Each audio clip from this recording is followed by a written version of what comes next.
I've covered a lot of products on this channel through the years. Some are good, some are bad, and some I just don't use anymore at all. And that's what we're gonna look at in this video.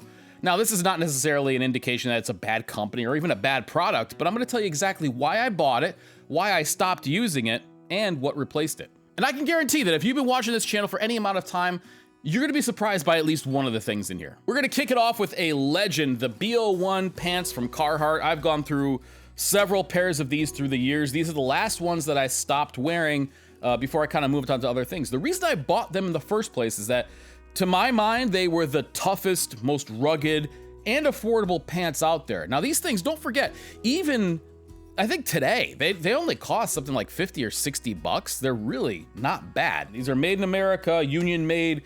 They are excellent. And to be fair, their toughness is not overstated. And even in my own testing, these things were the toughest of the tough. I did a whole video about the toughest work pants out there where I took my engine hoist behind me and I tried to pull them apart. I also used an abrasion machine that I've had for a while, a couple other tests.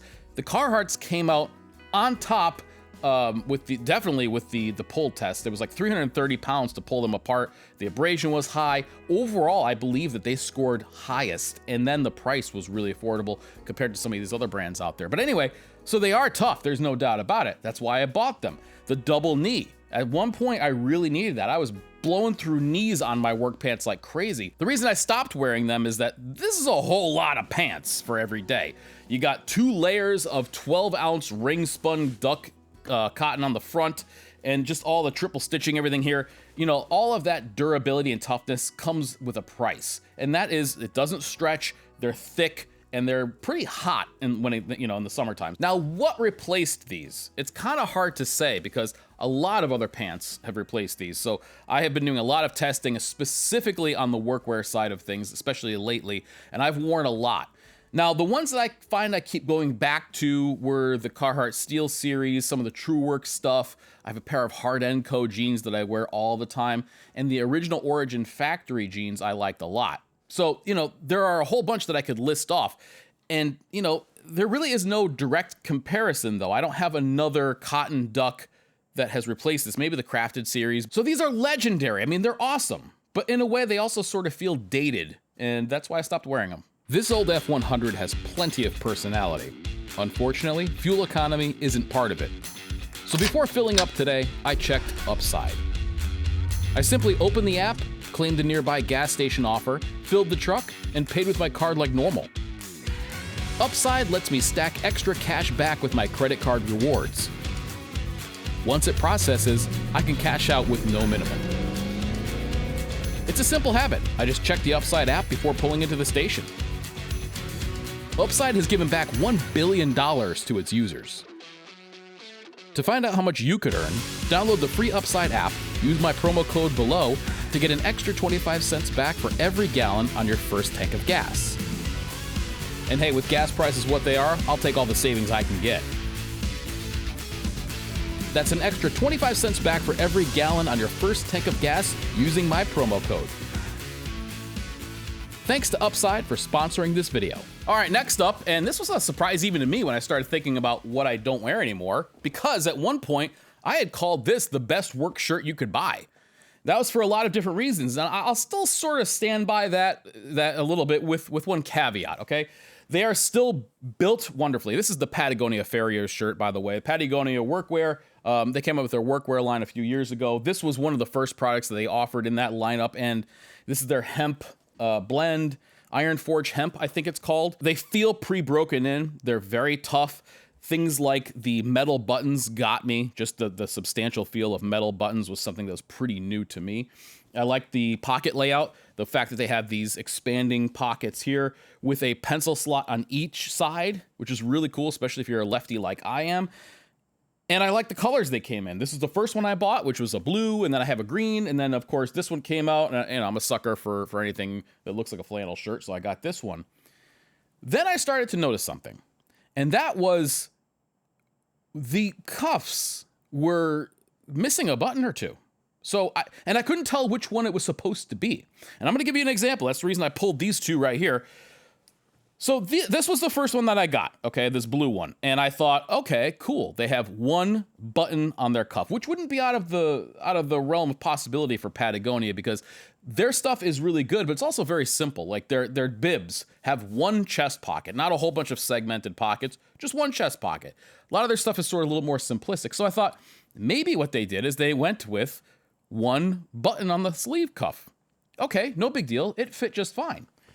So that's what this blue one has. It has one button on both sleeves. But then I got this red one. And this red one has one button on the right-hand side and then two buttons on the other side. Now, before you think, yeah, maybe what you did is cut one off or lost it or something, I know that I didn't. And even when I look at the fabric here, there's no indication of, you know, when a button comes off or whatever, you can usually see a hole in the fabric, and there's none of that. So it's not like it arrived to me with the button kind of sloshing around the box there somewhere. No, one side has the bigger size, which is fine. That's usually what I'll use. And the other side has two buttons. And then beyond that, my green one, both of the sleeves have two buttons. So there I have three shirts. One that's just the larger size buttons, one that's like a combo, and then one that has a total of four buttons on the sleeves. Now, what I don't like about that is that these shirts they're not cheap. And so when you buy it, I mean, I want to know what I'm getting when I purchase one of these. They are great. And I think if you get them when they have both buttons on the sleeves, that's excellent.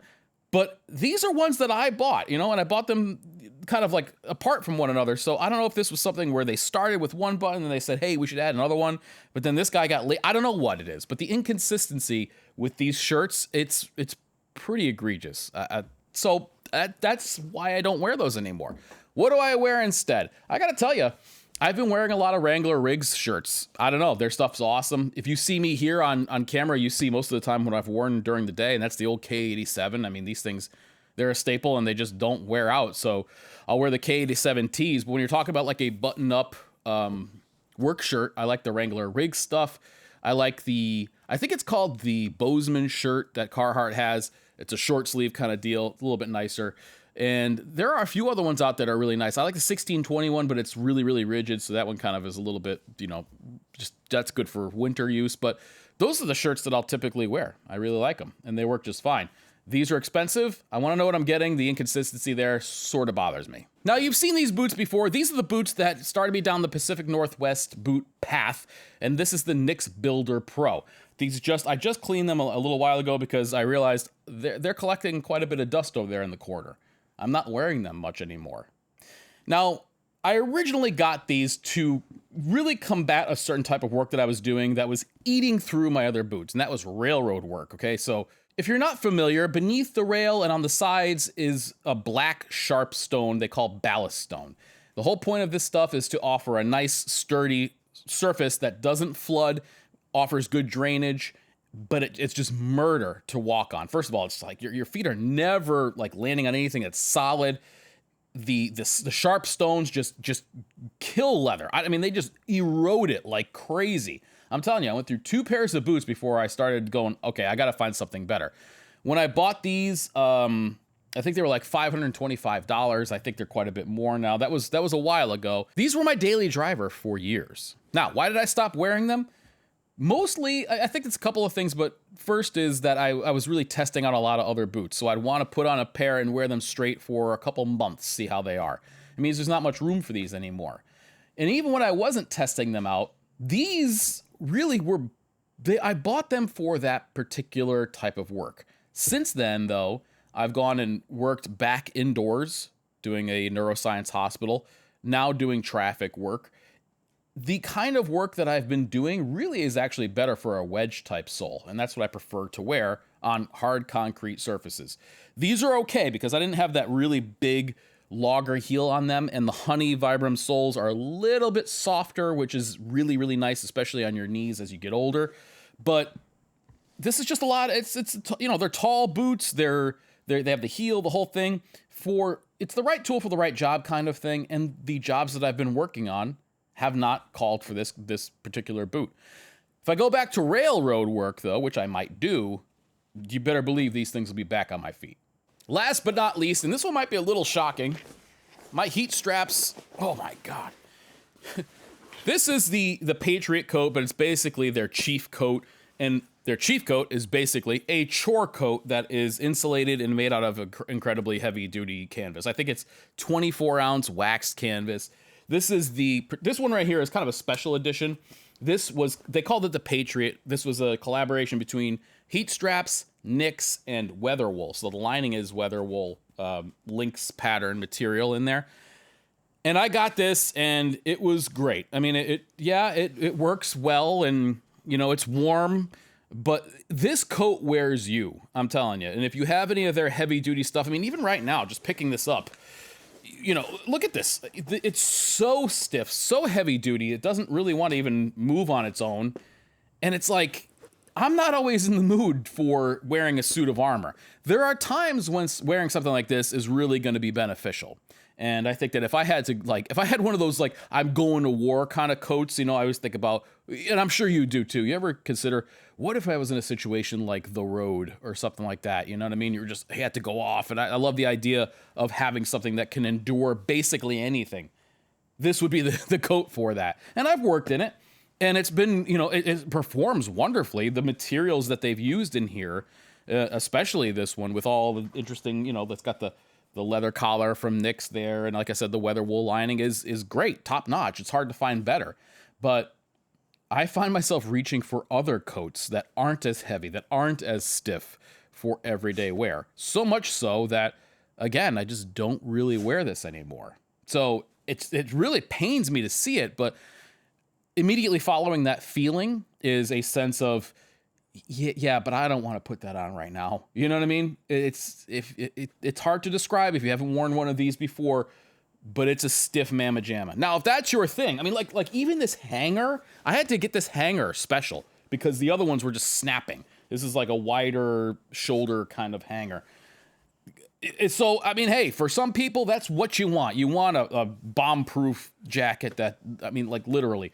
And, but for others, I think, you know, you think that's a great thing to have, and then when you actually go to use it, it's just a lot. It's a lot, and I find that I simply don't wear it anymore. I've really tried to embrace the right thing for the right application, rather than try to force a round peg into a square hole. What thing do you have that you don't wear that much? I'm sure we all have them. I'd love to hear what you got in the closet, or in your toolbox, or in the garage, or in the whatever, that you just don't use anymore, but you look at it and you go, you know, I bought it, but you know, I could probably come up with 15 more, I'm telling you, but just for brevity's sake, I kept it to 4 here. Thanks to Upside for sponsoring this video, and thank you to you for watching.